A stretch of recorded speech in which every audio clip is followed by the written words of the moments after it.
Hey folks, Joe here with Geeks Worldwide. So Razer completely redesigned their 17-inch Pro to look just like their 15 and 13-inch models. It's now easier to compare across the lines. It's not about design or aesthetic. It's just about a few things. Number one, what screen size is best for you?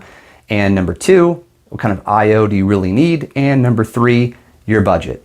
So again, those basics. Number one, overall screen size. At 1080p 17 inches, it's not going to be as sharp as 15-inch 1080p, but I didn't really notice a difference when I was gaming. Once I got into my games, I stopped looking for problems with pixel density. I was just enjoying the games.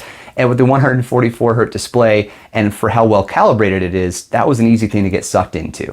Number two is I/O. On the 17-inch Blade, you're going to get more I/O. You get a dedicated SD card reader, as well as an additional USB-C with Thunderbolt and an additional USB-A port plus Ethernet. Now, these choices are great if you have them, and in the previous models you didn't. So good job, Razer, with that one.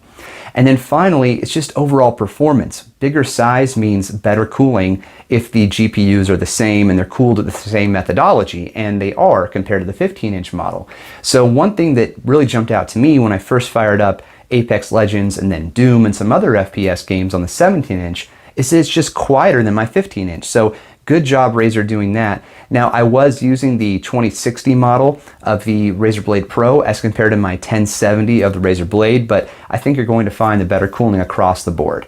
Now, the one complaint I have with the laptop, it's really the only complaint, is the keyboard layout. Razer started this new thing with their 15-inch model, which is now permeated across all three laptops, 13, 15, and 17-inch.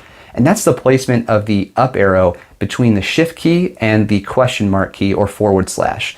That sounds really weird, but it's hard to use when you're typing. If you're a right-handed shift key presser person, you're going to be completely frustrated by this because you'll constantly hit that up arrow.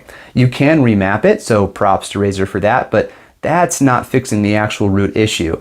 In fact, it's still a small button compared to another small button. So we want the big shift key back. Just bring us the shift key and let's fix this problem. I don't know who designed this thing. Anyhow, great job by Razer creating a 17-inch version of their 15-inch model that gives you better I/O, better cooling, better performance, and it's an easier selection now. So if you want to read more, there is a review that I wrote on the website, thegww.com, and otherwise get your hands on it. It's an awesome laptop. Great job, Razer, and take care, guys.